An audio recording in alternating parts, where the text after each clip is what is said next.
ভাই ফাইনালি কিন্তু আমরা চলে এসেছি ক্যামলংয়ের সেই গ্রামে, ভাইরাল গ্রাম। অসম্ভব সুন্দর। কিন্তু আজকে আমি আপনাদেরকে এমন একটি সুন্দর জায়গা দেখাবো যেটা আপনি হয়তো বান্দরবান থাকেন হয়তো জানেন না, অথবা আপনি বান্দরবানের বাইরে থাকেন। বান্দরবানের প্রত্যেকটি জায়গা আলাদা আলাদা সৌন্দর্য। বিশ্বাস করুন, এই জায়গাটি দেখে আমার অসাধারণ মনে হয়েছিল। জায়গাটিতে যাওয়ার আগে আমার বিশ্বাস হয়নি যে এত সুন্দর জায়গায় আমি যাচ্ছি। বান্দরবান ঘোরার মতো অনেক জায়গা আছে, কিন্তু ভাই আমাদের সময় কখনো হয়ে ওঠে না, কখনো যাওয়া হয় না ব্যস্ত জীবনের ভিতরেও। তারপরও আসলে মাঝে মাঝে চলে যাই বিভিন্ন সুন্দর সুন্দর জায়গায় বান্দরবানে। তবে আজকে যে জায়গাটিতে যাব ওই জায়গাটি কিন্তু ভাই অসাধারণ ছিল। একদম গ্রামের একটা পরিবেশ, মনে হয়েছে আমি অন্য কোনো হয়তো গ্রামে চলে এসেছি। বাট এটা আমাদের পাহাড়, বান্দরবানের পাহাড়, অসাধারণ সৌন্দর্য, অসাধারণ আমাদের জায়গাগুলো।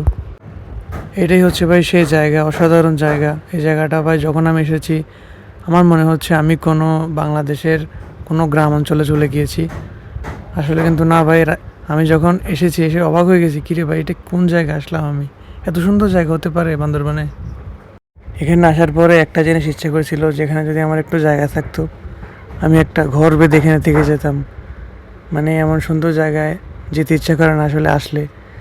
আসলে ফোনে কেমন বোঝা যায় জানি না, কিন্তু বাস্তবে জায়গাটা অনেক সুন্দর, খুব ভালো লাগছে। আল্লাহ তাআলা একটা সুযোগ করে, আল্লাহর কাছে হাজার হাজার শুকর এত সুন্দর একটা জায়গায় আসতে পেরে।